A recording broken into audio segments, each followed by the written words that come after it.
pasaway! Mga pasaway!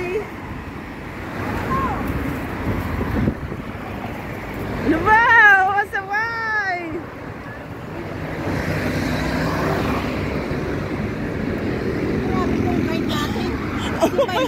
Mga pasaway!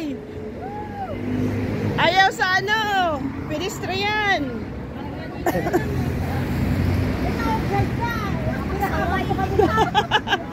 Kahit saan, pasaway!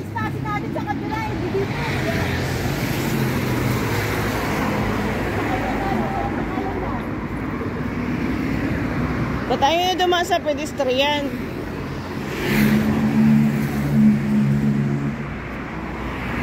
Wow, dami flower. Makikita nyo dito ngayon. Ha? Pero mga pagsaway din ng mga Pilipina. Kaya nga, dami pasaway. Ayaw sa pedestrian. Sa Hong Kong yan. Ako, makikita ang kaagad dun.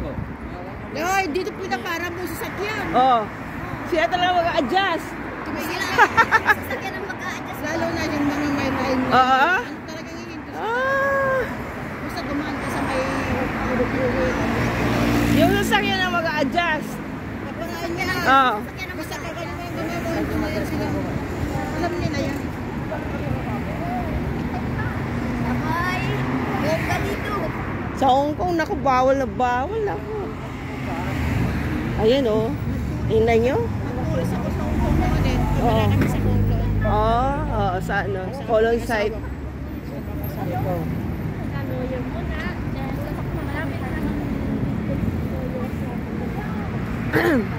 Tingnan nyo nga eh. Karating nyo lang, sumapang natin sa diskuran. Kaya nga. At sa kilala namin kayo, diba? Okay, ang napuntahan nyo. Nasa mabuting kamay. Sa ano Monday, may interview ako. I-met ko yung ano. Ayun nga yung bahay niya, isa na sa Barimbobe. Madali lang kayo dito. Pero yung sa office daw kami magme-met. Madali lang Punta na ko sa opisina niya. Oo. Pag galing kayo Hong Kong, madali. Ayan na, nag-send na ng location.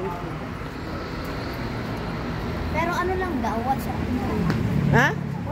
Saan ka, Barububi? Ang Oo. layo yun. Barimbobe din. Pero live-in naman. Okay lang. Basta may work. Magkano ang upar? Wala pa. Mag-usap kami sa ano opisina niya sa Monday. Pag live-in, huwag kang papayag na 1,000, 1,200. Kasi, 1-2? Pag live-in. Oo, sige, ako sige. nga, di ba ako 1,000 pa. Pero pag live out. Pero pag umpisa lang, 1,200, okay na yun. Oo. Huwag kang papayag na 1,000. Sige, sige. Malayo pa.